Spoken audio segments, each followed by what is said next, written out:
दोस्तों इस मूवी का नाम है एशेस इन द स्नो और ये मूवी 1941 के वर्ल्ड वॉर 2 के टाइम लिथुआनियन नाम की जगह के बारे में है। रशिया और सोवियत यूनियन को धोखेबाज ठहराने के बाद में बाल्टिक रीजन में सोवियत यूनियन ऑक्यूपेशन लागू कर दिया गया था, जब सोवियत संघ ने आधे से ज्यादा पूर्वी यूरोप पर जबरदस्ती कब्जा कर लिया था। लिथुआनिया भी उसी में से एक शहर था। फिर ये मूवी लेना और उसके फ्रेंड्स पर आ जाती है जो कि समंदर के किनारे खेल रहे थे।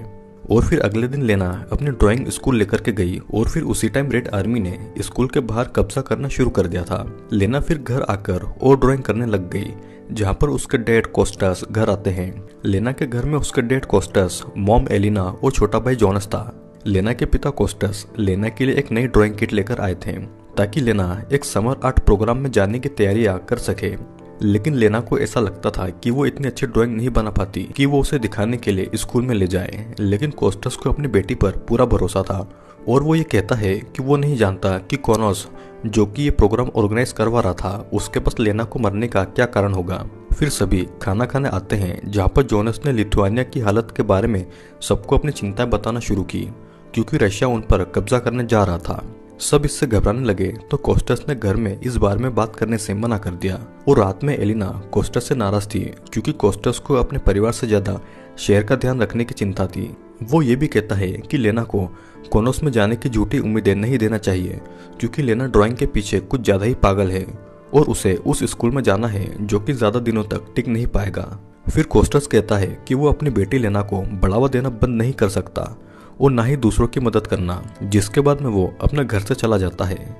फिर अगले दिन लेना जब घर से बाहर आती है तो देखती है कि रशियन सोल्जर्स रास्ते से लोगों को पकड़ कर ले जा रहे थे। फिर लेना अपने घर पर आती है जहाँ पर कॉनोस से उसके लिए एक चिट्ठी आई हुई थी, जिसे देखने के बाद में लेना बहुत खुश थी। लेकिन उस चिट्ठी को खोलने के लिए उससे अपने डैड के घर आने तक का इंतजार करना था। लेकिन इस दिन कोस्टस अपने घर नहीं आता और फिर उसी रात लेना, उसके परिवार और आसपास के सभी लोगों को रशियन सोल्जर्स एनकेवीडी ने गिरफ्तार कर लिया और ट्रक्स में बिठाकर सभी को एक अनजानी जगह ले गए। एलिना ने बाकी लोगों को कोस्टस के बारे में पूछने की कोशिश की, लेकिन कोई कुछ नहीं जानता था और सभी को डर लग रहा था कि अब उन्हें यहाँ से कहीं पर ले जाकर मार दिया जाएगा। फिर सभी एक रेलवे स्टेशन पर आते हैं और सबको जबरदस्ती एक ट्रेन में बिठाया जाता है। जोनस को सोल्जर दूसरे डब्बे में बैठा रहे थे जहाँ पर सिर्फ लड़के थे, लेकिन एलेना ने एक सोल्जर केटजी को रिश्वत दी और जोनस को अपने साथ में अपने डब्बे में बिठा लिया। लोगों से भरे हुए इस डब्बे में लेना की मुलाकात ओना से होती है, जिसका बच्चा लगातार रो रहा था और वो चुप होने का नाम ही नहीं ले रहा था। फिर ट्रेन के चलने के कुछ देर के बाद में लेना के डब्बे में सोल्जर्स ने एंड्रियास नाम के एक लड़के को भी भेज दिया और लेना ने रात में एंड्रियास से अपने डैड को ढूंढने के लिए मदद मांगी, लेकिन एंड्रियास ने उसे ऐसा करने से मना कर दिया। फिर अगली सुबह सभी सोल्जर्स को अपनी अपनी जगह की ड्यूटीज बताते हुए कमांडर कामारोव ने बताया कि क्रेडजी यहाँ सबसे छोटा है, जिससे कि बाकी सभी लोगों को उसे यहाँ पर परेशान करने को मिल जाएगा। और यहाँ अंदर ट्रेन में लेना अपने परिवार के साथ बिताई हुई छुट्टियों के बारे में सोचने लग जाती है जब वे सभी पलंगा के बीच पर गए थे, इन सभी हालातों से अलग जिनमें वो अभी फंसी हुई है। फिर अगले सीन में लेना एंड्रियास और डब्बे के बाकी लोगों की ड्राइंग बना रही थी, जो कि एक आदमी ने देखा और उसने लेना को यहाँ पर हो रही सभी चीजों की ड्राइंग बनाते रहने के लिए कहा। फिर कुछ देर के बाद में सभी ये देखते हैं कि ओना के बच्चे की मौत हो गई थी, जिसके बाद में ट्रेन अपने अगले स्टेशन पर रुकती है जहाँ पर एलेना ने क्रेडजी से ओना के बच्चे को दफनाने को बोला, लेकिन क्रेडजी ने उसकी बात मानने से मना कर दिया और इसके बावजूद कुछ देर के बाद में उसे उसके सीनियर्स परेशान करने आ गए। अब एलेना के पास में कोई दूसरा रास्ता नहीं था और उसने ओना के बच्चे को लेकर ट्रेन से बाहर गिरा दिया ताकि ओना उसके मरे हुए बच्चे को लेकर ना बैठी रहे। फिर रात में एंड्रियास ने जोनस को जूरिट की कहानी सुनाई, जो कि समुद्र की रानी थी। जूरी एक जवान मछुआरे कैसिडिस के प्यार में पड़ गई थी और दोनों खुशी खुशी रहने लगे थे। लेकिन एक परक्यूनस नाम के तूफान के देवता ने उनका हीरो का महल गुस्से के कारण जला दिया क्योंकि उसे पता चला कि कैसिडिस अमर नहीं है। जिसके बाद में एंड्रियास ने जोनस को एक कांच का जैसा टुकड़ा दिया और ये कहा कि ये उसी महल का टुकड़ा है। वो ये भी कहता है कि जिसके पास भी ये होगा वो हमेशा खुश रहेगा। फिर जैसे तैसे 6 हफ्ते बीत जाते हैं। फिर ट्रेन अल्टाई गुलक पर आती है। अपने बच्चे की मौत के कारण ओना अभी भी बहुत दुखी थी और वो पागलों जैसे बर्ताव कर रही थी। और फिर उसके पागलों जैसे बर्ताव से कमांडर कारानो की नजर उस पर पड़ी, जिससे कि उसने सभी के सामने ओना को शूट करके मार डाला। फिर वहां के सोल्जर्स ने सभी को एक साथ नहाने के लिए कहा, जहां पर एक सोल्जर जवान लेना का फायदा उठाने के लिए आ गया, लेकिन क्रेटजी ने आकर उसे रोक दिया। जिसके बाद में कमांडर कामारोव ने सभी को अपने ऑफिस बुलाया और ये बताया कि वे सभी राजद्रोही है और इसीलिए उन्हें गिरफ्तार करके जिंदगी भर मजदूरी करने की सजा दी जा रही है। उन्हें गुलग नाम की एक जगह में रहकर खेती करनी होगी, लेकिन अगर सभी लोगों ने पेपर्स पर साइन करके ये मान लिया कि वे सभी राजद्रोही हैं तो उनकी सजा कम हो जाएगी। जिसके बाद में एलेना ने आकर सभी को अपनी जगह पर खड़े रहने के लिए कहा, लेकिन फिर जब कमांडर ने अपने आदमियों को ये ऑर्डर दिए कि वो किसी भी लोगों को न ही सोने दे और न ही आराम करने दे, तो फिर सभी कैदियों ने आगे आकर पेपर्स पर साइन कर दिए और फिर साइन करने के बाद में सभी कैदियों को एक बहुत ही गंदी जगह पर रहने के लिए भेज दिया। लेना और एलेना को खेत में आलू उगाने का काम दिया। जिसके बाद में उन्हें पता चला कि एंड्रियास को गिरफ्तार करके मारा जा रहा है क्योंकि उसने खाना चुराया था। एलेना क्रेटजी से एंड्रियास के बारे में और खबर लेने आती है, लेकिन क्रेटजी अपने साथियों के साथ बैठा हुआ था तो उसने एलेना की बेइज्जती करके उसे वहां से भगा दिया क्योंकि वो अपने साथियों के सामने कैदियों के साथ में दोस्ती करते हुए नहीं देखा जाना चाहता था। और फिर हम देखते हैं कि कुछ देर के बाद में एंड्रियास को छोड़ दिया गया। अगले सीन में क्रेटजी एलेना को कामारोव के ऑफिस लेकर आता है और उसका इंतजार करते टाइम क्रेटजी ये बताता है कि एलेना की ही तरह वो यहाँ पर अपनी मर्जी से नहीं आया है और फिर उसे एक और राशन टिकट दे दिया। जिसके बाद में उनकी मुलाकात कमांडर से हुई, जहाँ पर उन्होंने एलेना को उनके साथ ऑफिस में ट्रांसलेटर का काम करने को कहा, लेकिन एलेना ने ऐसा करने से मना कर दिया, जिससे कि कमांडर को गुस्सा आ गया क्योंकि एलेना उसके साथ में रहने के बजाय खेतों में काम करना ज्यादा पसंद करेगी। यहाँ पर खेत में लेना ने एक औरत को आलू चुराते हुए देखा और उसे लगा कि वो औरत उसकी मदद कर सकती है।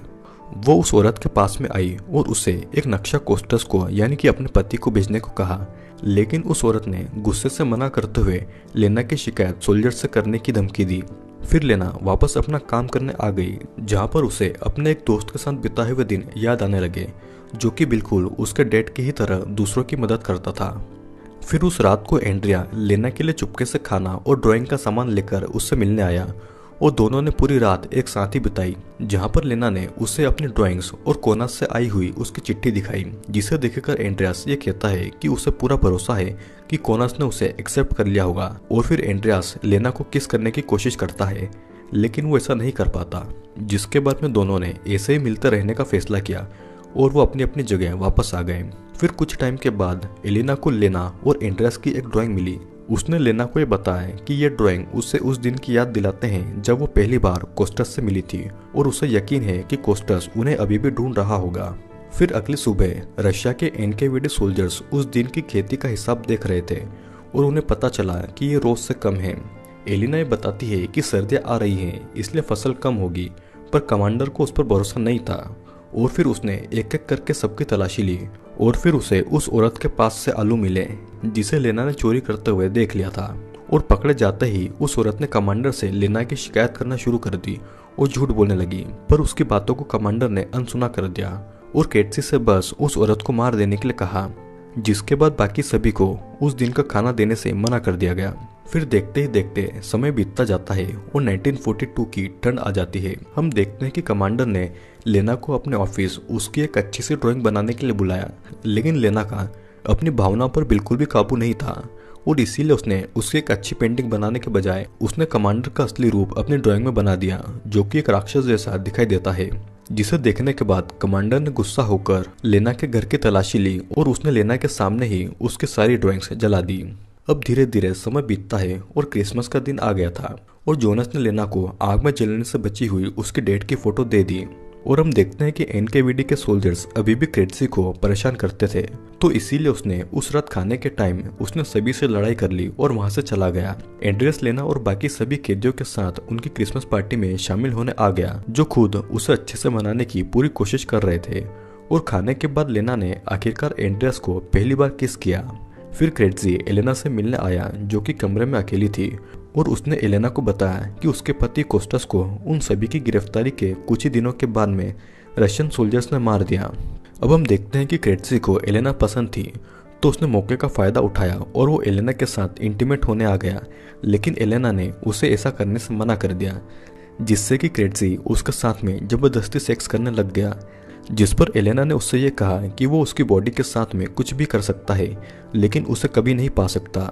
और इस बात से शर्मिंदा होकर वो एलेना को छोड़कर वहां से चला गया, जिसके बाद में एलेना अपने पति कोस्टेस की मौत पर रोने लगी थी। फिर बाहर आते ही क्रेटजी को फिर से उसके सीनियर्स ने परेशान करना शुरू कर दिया, जिससे कि गुस्सा होकर क्रेटजी ने एक सोल्जर का बहुत मारा।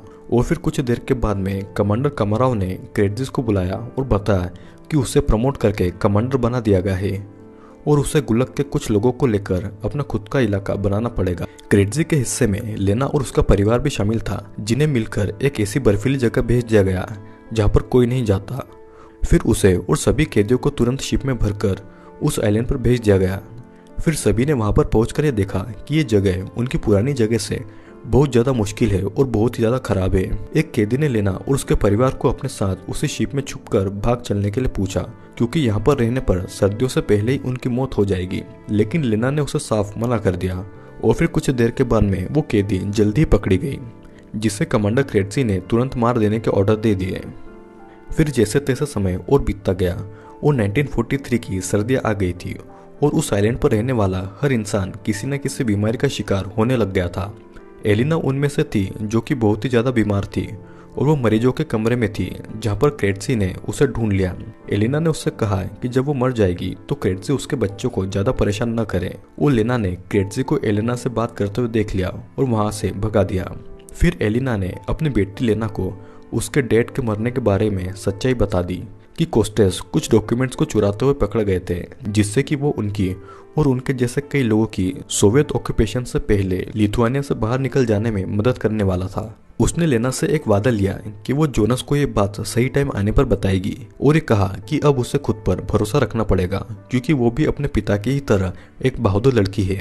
फिर हमें देखते हैं कि लेना कोनोस की चिट्ठी, जो कि उसने अपने पिता के सामने खोलनी चाहिए थी, एलिना और जोनस के सामने खोली और देखकर खुश हो गई। लेकिन ये खुशी ज्यादा देर तक नहीं रह पाई, क्योंकि एलिना की मौत हो गई थी और लेना की खुशी अब गम में बदल गई थी। और फिर गुस्से में लेना वहां से बाहर आई और कमांडर क्रेटजी के ऑफिस में आकर और वो उसे सभी को फिर से गुलाग जैसी जगह पर ले जाने को कहने लगी। फिर क्रेटजी लेना को भी उसका रेप करने की धमकी देता है, जैसा कि उसने उसकी माँ के साथ किया था। पर इतने में लेना उसे उसकी माँ की मौत के बारे में बता देती है, जिसे सुनकर क्रेटजी ने उसे छोड़ दिया था। जिसके बाद में लेना ने उसके टेबल पर उसकी ही एक ड्राइंग रख दी और ये ड्राइंग बहुत ही अच्छी थी, जिस पर लेना ये कहती है कि उसे अभी भी क्रेटजी में एक अच्छा इंसान दिखाई देता है, न कि कोई राक्षस। फिर हम ये देखते हैं कि एलिना के दोनों बच्चे मिलकर अपनी माँ को दफनाने चले गए थे और यहाँ पर कमांडर क्रेटजी ने बच्चों की आज़ादी के लिए एक लेटर लिखकर सुसाइड कर लिया। और फिर आखिर में लेना और जोनस समंदर के किनारे एक नाव में बैठने आए, जहाँ पर लेना उस दिन को याद करने लग गई जब उसने बीच पर बिताया था। और इसी के साथ में ये मूवी यहीं पर एंड हो जाती है। दोस्तों, ये एक छोटे से परिवार की कहानी है जिसे रशिया की आर्मी ने वर्ल्ड वॉर 2 के बाद में एक ऐसी जगह पर भेज दिया जहाँ की हालत बहुत ही ज्यादा खस्ता थी। ये परिवार जैसे तैसे अपना जीवन बिता रहा था और एलिना का हस्बैंड एक बहुत ही अच्छा इंसान था। वो अपने परिवार और आसपास के बाकी लोगों को इस जगह से ले जाना चाहता था, लेकिन उससे पहले ही एलिना की फैमिली को रशियन आर्मी ने पकड़ लिया और एलिना के हस्बैंड को मार डाला। आई होप दोस्तों आपको ये वीडियो जरूर पसंद आया होगा। वीडियो अगर पसंद आया हो तो लाइक और कमेंट करें, और अगर आप इस चैनल पर नए हैं तो चैनल को सब्सक्राइब करके बेल नोटिफिकेशन जरूर ऑन कर लीजिएगा।